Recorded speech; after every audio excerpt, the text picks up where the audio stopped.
Taylor Swift, global icon, record breaker, pop queen, has weathered her fair share of criticism. But what happened at the Super Bowl shocked even her most seasoned fans. Imagine getting booed by thousands in a stadium just for loving your boyfriend. That's exactly what unfolded in front of millions. While Travis Kelce faced potential career-ending losses on the field, Taylor faced public humiliation off it. And when the stadium turned cruel, so did the internet. What really happened behind the scenes? Who stood up for her? And why did one dinner spark such controversy? Strap in, this isn't just about football anymore. From Grammy stages to sold-out arenas, Taylor Swift is no stranger to scrutiny, but no one expected the backlash she'd face simply by attending a football game. It all started innocently enough. Swift was at the Super Bowl to support her boyfriend, Travis Kelce, tight end for the Kansas City Chiefs and NFL superstar. But as the camera panned to her in the crowd, something ugly emerged. Loud, unmistakable booing. She wasn't performing. She wasn't interrupting.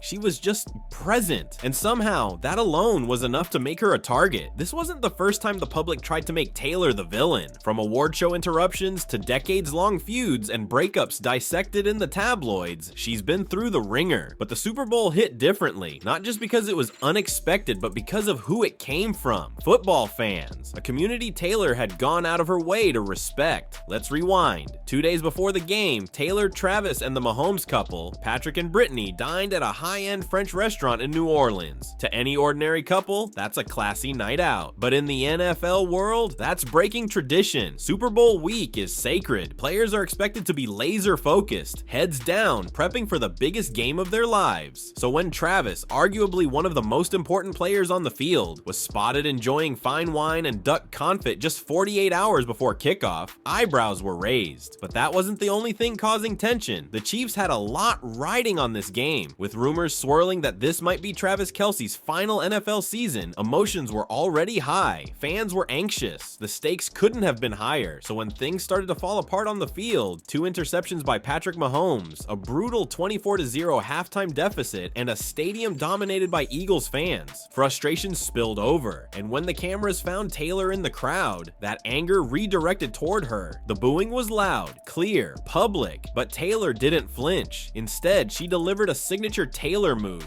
a subtle side eye that instantly went viral. It wasn't the first time she'd faced unwarranted criticism, but it might have been the first time it happened in front of 70,000 people while she was doing absolutely nothing wrong. And she wasn't alone in feeling the sting. Sources close to Travis Kelce said he was livid. Travis, usually laid back and charismatic, was reportedly furious about how Taylor was treated. An insider claimed he's watched her deal with public hate for years, but seeing it happen in real time at his workplace was a different story. To him, Taylor's support has always been genuine. She's flown across countries to attend his games. She's never once made it about herself. She's blended into the background as best as a global megastar can. But despite her efforts, she became the punching bag. This wasn't just an isolated moment of booing. It symbolized something deeper, a societal discomfort with powerful women in spaces traditionally reserved for men. Taylor wasn't on the field, but somehow she became the story. Again, yet she wasn't without defenders. Tennis legend Serena Williams publicly supported Taylor, tweeting, "I love you at Taylor Swift 13. Don't listen to those boos." Her fans rallied too. One person tweeted, "Booing Taylor Swift as if she's throwing interceptions on the field. Grow up." Another wrote, "She's a human being. She was just sitting there supporting her man. Disgusting behavior." And here's where the irony cuts deepest. Taylor used to be an Eagles fan. During a concert in Philadelphia during her Eras tour, she clarified a lyric from Gold Rush that mentions an Eagles t-shirt. Fans debated for years whether she meant the band or the football team. Taylor cleared the air. "Guys, I'm from Philly. Of course I meant the football team, but love makes you do crazy things." Enter Travis Kelce, and suddenly Taylor was donning red and gold, cheering from private suites, and becoming the unofficial face of the Chiefs' 2024 run. Her father, Scott Swift, a lifelong Eagles fan, made his own sacrifice too. During one game, he was spotted wearing a Chiefs jersey in support of his daughter's relationship. Talk about family unity under pressure.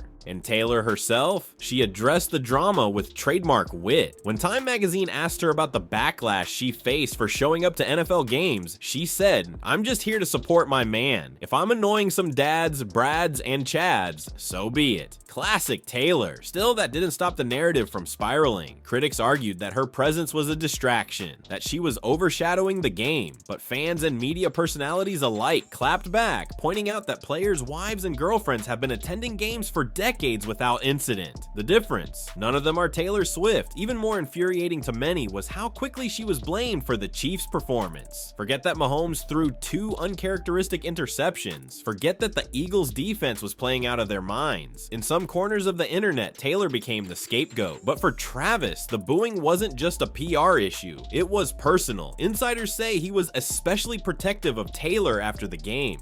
She's rearranged her tour schedule, she's flown across continents, she's done everything she can to support him quietly. And this is what she gets? He wasn't alone. Social media erupted in her defense. Fans trended hashtags like "Cheer Respect Taylor Swift" and "She did nothing wrong." Some even called on the NFL to publicly address the incident, not because she needed protection, but because they felt the public deserved a reminder that this kind of behavior is unacceptable. The aftermath wasn't all bad though. Taylor's side-eye moment became a meme sensation. Brands used it in campaigns. Fans turned it into merch. What was meant to humiliate her ended up only strengthening her image. Because that's what Taylor does. She turns pain into power, booing into Billboard hits, criticism into Grammy wins. But perhaps the most meaningful reaction came from Travis himself. Behind the scenes, those close to the couple say he made a point to ensure Taylor knew just how much he appreciated her, that he apologized, not for the booing, which wasn't his fault, but for the fact that she had to endure it because of him and Taylor. She brushed it off, joking that she's faced worse at award shows. Still, the event raised bigger questions. Why does the public feel entitled to tear down someone simply for existing in a space they weren't expected to be in? Why is it that no matter how famous, powerful, or loved a woman becomes, she's still open season for public ridicule? The Super Bowl was supposed to be about legacy. For Travis, it might have been his last dance. For the Chiefs, it was a shot at history. But in the end, it became a reminder of how far we still have to go in terms of public respect, especially toward women who dare to stand tall. Taylor Swift didn't walk onto that field. She didn't drop the ball, she didn't throw a single interception, and yet somehow she became the headline. But here's the thing about Taylor, she's been through it all. The snake emojis, the Kanye drama, the media pile-ons. If anyone knows how to survive a storm with grace, it's her. So while the boos rang out and the critics sharpened their knives, Taylor Swift sat in her seat, lifted her chin, and gave them a look that said, "I've seen worse." From country sweetheart to global sensation, Taylor Swift has survived every kind of storm. But the Super Bowl incident proved one thing. No matter how high she rises, the world never stops testing her. Booed for showing love, blamed for a loss she didn't cause, and yet she rose again. With Travis Kelce by her side and an army of fans behind her, she faced it all with grace. Some see drama,